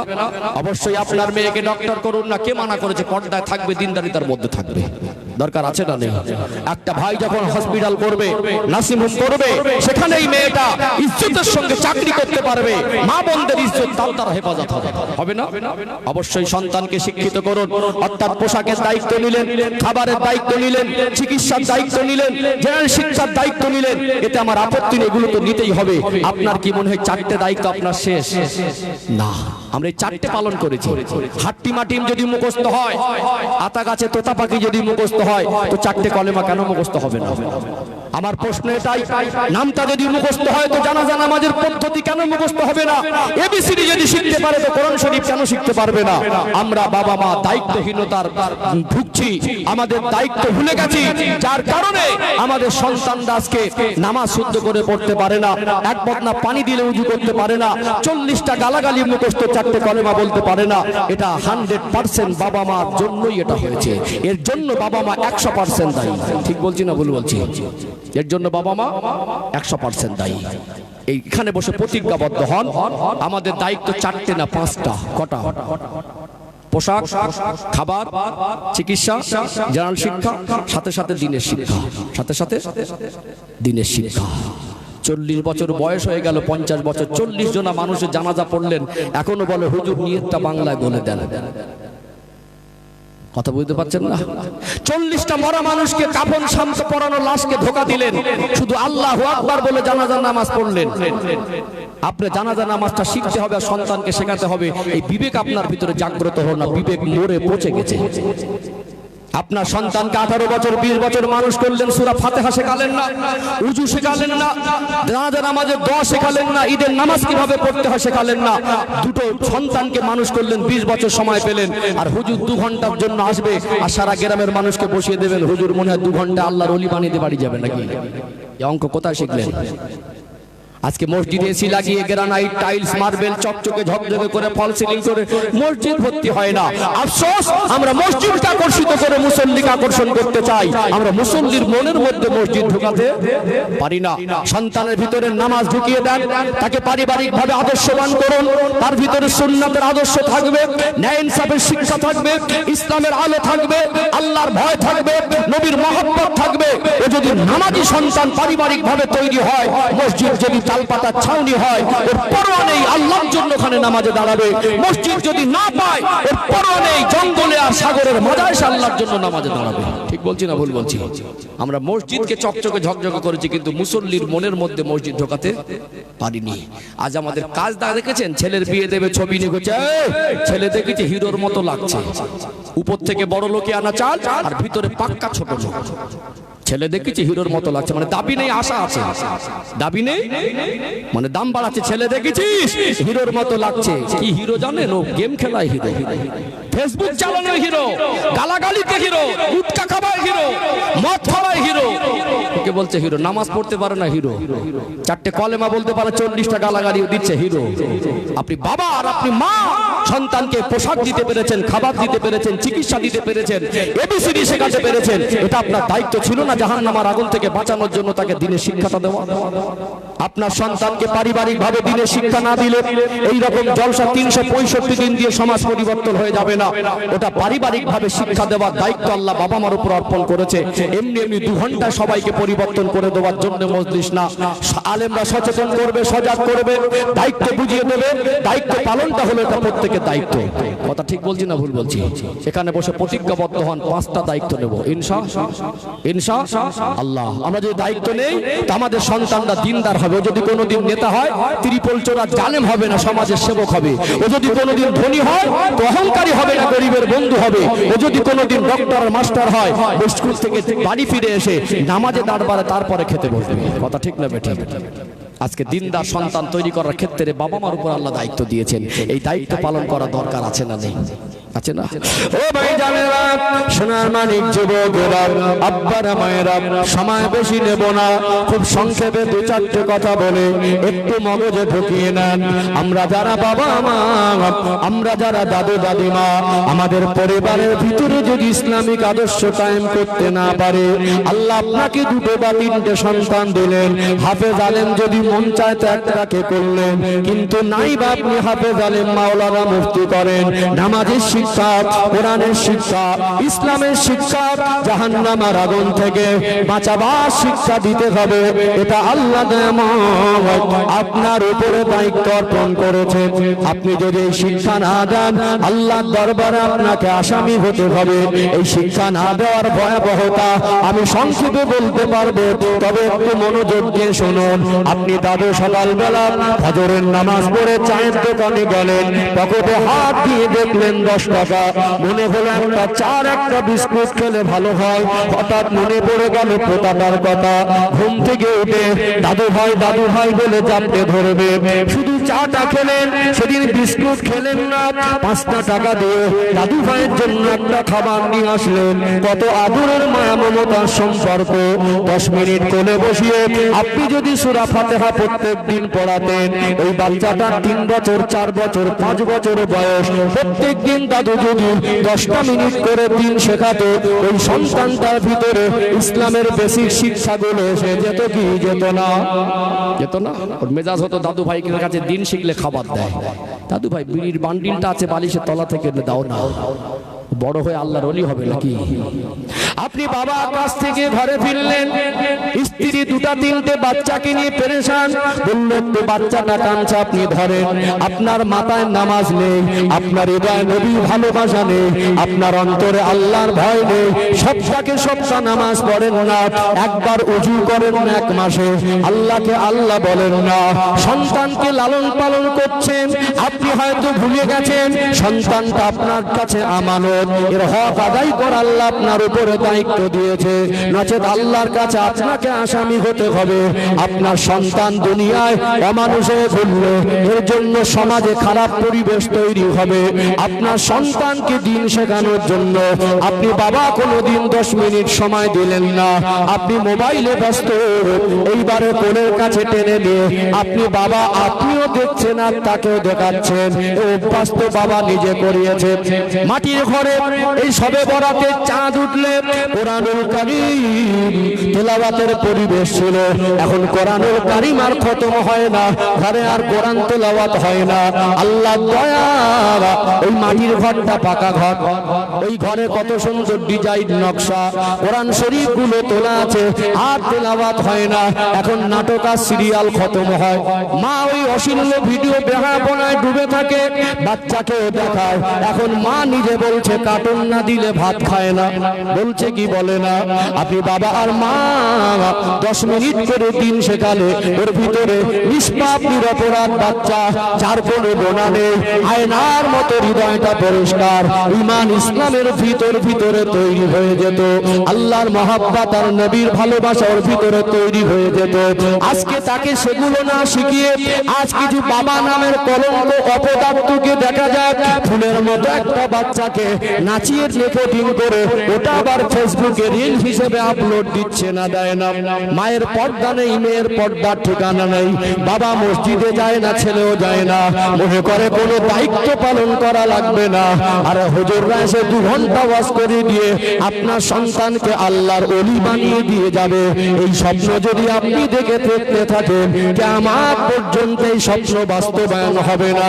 এখানে বসে প্রতিজ্ঞাবদ্ধ হন, বাবা মা সন্তানকে দিনদার বানাবো, এই প্রতিজ্ঞাবদ্ধ না হয়ে দায়িত্ব পালন না করলে সমাজ শুধরানো কখনো পসিবল নয়। ও ভাইয়েরা, বাবাজিরা, এতটুকু আপনাদেরকে আর 2-3 মিনিট একটু মনোযোগ দিয়ে শুনুন। সন্তানের হক যদি আদায় না করেন, তার মনে নিষ্পাপ বাচ্চাকে দিন শেখালেন না, মনে তার হক ফাঁকি দিয়ে তাকে ঠকালেন। এবারে আপনি বুড়ো হবেন, আপনার সন্তান বড় হবে, সে আপনাকে ঠকাবে। ভাত দেয় না, এটা সুশিক্ষার অভাব, গালি দেয়, মারামারি করে, সুশিক্ষার অভাব। আপনার সন্তানের দ্বারা আপনি অবহেলিত হবেন, আপনার সন্তান আপনাকে হক থেকে বঞ্চিত করবে। কেন? ছোট থেকে তার হক আপনি নষ্ট করেছেন। ও যদি মদখোর হয়, আপনি হবেন মদখোরের বাবা, ও যদি চোর হয়, আপনি হবেন চোরের বাবা, ওর দ্বারা অপমান হবে। মরণের সময় শান্তিতে মরতে দেবে না, আপনাকে খাটিয়ায় শুয়েও আপনার হক নষ্ট করবে, মরণের সময় আপনার কষ্ট দেবে। মরে যাওয়ার পরে 6টা মাস হয়ে গেল, কবরের ধারে যায় না, বাবা মার কথা মনে করে না। এইরকম নির্বোধ সন্তান আছে না নেই?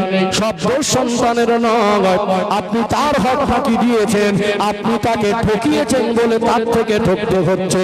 বিশ্বাস করুন, সন্তানের হক যদি আদায় করেন, যদি জলসা 10 বছর নাও হয়, সরকার বন্ধ করে দেয়, আপনার সন্তান ভাত দেওয়া বন্ধ করবে না। সন্তানকে দিনদার যদি বানান, সন্তানকে ওয়াজ করে বলা লাগবে না, পৃথিবীর যে কোনো প্রান্তে থাকেন, আপনার জন্য নামাজ পড়ে দোয়া চাইবে, রব্বির হামহুমা কামা রাব্বায়ানি সগীরা। অর্থাৎ এখানে বসে আমি যেটা ওয়াজের ভিতরে বোঝাতে চেয়েছি, দ্বীনের ভিতরে প্রবেশ করা, ইসলামের ভিতরে প্রবেশ করা, এটা আমাদের দুনিয়া আখিরাতের সফলতার পথ, এটাই জীবনের প্রকৃত সফলতা। আর এর ভিতরে আমাদের সন্তানের হক আদায় যদি না করে, এই জীবনের বর্তমান পরিস্থিতি যেটা দেখছি, সমাজে যত অপকর্ম, সন্তানগুলোর রাত আচরণ, সন্তানগুলো বেনামাজি, সন্তানগুলো মদখোর, সন্তানগুলো হারাম উপার্জনকারী, এর একটাই কারণ হলো বাবা মায়েকে মানুষ করেছে, মানুষের মতো মানুষ করতে পারে নাই। মানুষের মতো মানুষ করতে পারে নাই। একটা কথা বলি, এমনি কিছু হয় না, ভাতটা খাই এমনি গালে ওঠে নাকি? ওই ধান ফেলা থেকে কটা মাস হাত পাল্টাই হয়েছে। হারামের মাল বেড়ে বিল্ডিং খাড়া করেছে বুঝতে পারবে না, হালাল টাকা রোজগার করে একটা ঘর করেছে দুতলা, ওকে জিজ্ঞেস করুন এমনি এমনি হয়েছে, এমনি এমনি হয়? সন্তান এমনি এমনি মানুষ হয় না, ভালো মানুষ বানাতে হয়। চোখের পানি, চেষ্টা, প্রচেষ্টা, সময় দেওয়া। নিজে না পারেন ইমামের কাছে 10 মিনিট বসান না। ইংরাজি পারতো না যেমন প্রাইভেট সেখানে একজন আলেমকে ঘরে বসানোর টাকা আছে, 10 মিনিট করে পড়ান, দিনদার হবে ইনশাআল্লাহ। সচেতন হন, দায়িত্বশীল হন। আল্লাহ চায় তো আমরা সুন্দর একটা সমাজ গঠন করে আমাদের পরের প্রজন্মের জন্য দিনের একটা পরিবেশ করে যেতে পারবো। আর দায়িত্বহীন হয়ে ঘুরে বেড়ালে দুনিয়ায় অপমান, অপদস্থ, ক্ষতি, কষ্ট, কবরেও গিয়ে হক নষ্ট, আর আখেরাতেও আসামি হতে হবে। আল্লাহ কবুল করেন, বলেন আল্লাহুম্মা আমিন। কষ্ট পেলেন, ডাক করলেন, আমি যেটা বলছিলাম কি দিলাম আর কি পেলেন হিসাব মেলাবো। মিলেছে হিসাব? হ্যাঁ ইনশাআল্লাহ আমল করি, আমিও যেন করতে পারি, আপনারাও যেন করতে পারেন, মিলেমিশে থাকেন। অনেক শোনার নাম বড় জিনিস না। আমি মাঝে মাঝে বলি সারা রাত অশোনা লাগে না। এত 20-40 জন আলেমের মজলিসে বসে জীবন কেন পর 2 জন আলেমের মুখ থেকে না, একটা আলেমের মুখ থেকে 2 ঘন্টা নসিহত শুনলে জীবন পরিবর্তন হয়ে যাবার কথা। ঠিক বলছি না ভুল বলছি? যতটুকু শুনবেন সলিড মন দিয়ে শুনতে হবে, মানতে হবে, এর ভিতরেই সফলতা, এর ভিতরেই সফলতা। আল্লাহ যদি হায়াতে রাখে আবারও কোনোদিন দেখা হবে ঠান্ডার সময়। আর যেহেতু খাওয়া দাওয়ার যে ব্যবস্থাটা, মানে বসে খাওয়ানো হলে অন টাইমে দেওয়াটা ঠিক না। তারপরে প্যাকেট আলাদা ব্যাপার, পার্সেল, কিন্তু বসে খাওয়াটা টাইমেই দিতে হবে। ওই জন্য বেশি বিরক্তি করাটাও, সব দিকটা ম্যানেজ থাক না। আবার হায়াতে থাকলে কোনোদিন দেখা হবে। আমি অযোগ্য চেষ্টা করেছি, আমি অযোগ্য। অজের অনেক রকম কোয়ালিটি আছে। পাকাল মাছ দেখেছেন? পাকাল মাছ কাদার তলা থেকে ওঠে, গায়ে কাদা থাকে না। তো আমি যদি মনে করি বক্তা এখান থেকে খুশি করে চলে যাব, কোন দিক থেকে বেরিয়ে যাব বুঝতে পারবেন না। ও ভীষণ বক্তা। আমি দায়িত্ব পালন করেছি। আমি কি করেছি? আপনার কথা আপনার খুশি হলো না, রাগ হলো, পছন্দ করলেন না করলেন, আমার কোনো পরোয়া নেই। আমি চেষ্টা করেছি আল্লাহর দিকে তাকিয়ে কমকে কিছু দিন বোঝানোর। এর কাজ হলো আমল করা। আচ্ছা, মাহফিলটা হয় আপনারা খুশি হলেন না বেজার হলেন? মাহফিলটা হলো বলেই তো আজকে আমরা মাথায় টুপি দিয়ে বসলাম। মাহফিলটা হলো বলেই তো এখানে দ্বীনের কথা, কোরআনের বাণী শুনলাম। মাহফিলটা হলো বলেই তো আমাদের মায়ের মুরব্বীরা আজকে কবরে কিছু না হলে সন্তুষ্ট হবে। একদিন আমরা থাকবো না, মজলিস থাকবে। এই মজলিস যদি থাকে, আজ যেমন আমাদের আব্বা মা, দাদু দাদিমা, মায়ের মুরব্বীদের জন্য এখানে বসে আমরা দোয়া করছি, সেদিন আমাদের সন্তানরা, নাতিপোতারাও দোয়া করবে ইনশাআল্লাহ। খাবার ব্যবস্থা একটা খরচা আছে না নেই? এই লাইটিং প্যান্ডেল একটা খরচা আছে না নেই? গুণরাজপুর গ্রামের মানুষ, আমার বিশ্বাস এরা এত ছোট মনের না। যদি ছোট মনের হতো এত সুন্দর করে লাইটিং প্যান্ডেল হতো না। আপনারাই টাকা দিয়েছেন, আমার ভাইরা খাটাখাটনি করেছেন, আপনাদেরই সন্তান। কি ঠিক বলছি না ভুল বলছি? তো পাশে এত টাকা খরচা করে সব মাহফিল দেয়, আশপাশ এলাকায় তারা যদি পারে, কি গো গুণরাজপুর গ্রামের ছেলেরা, মুরব্বীরা, আপনারা কি হেরে যাবেন নাকি?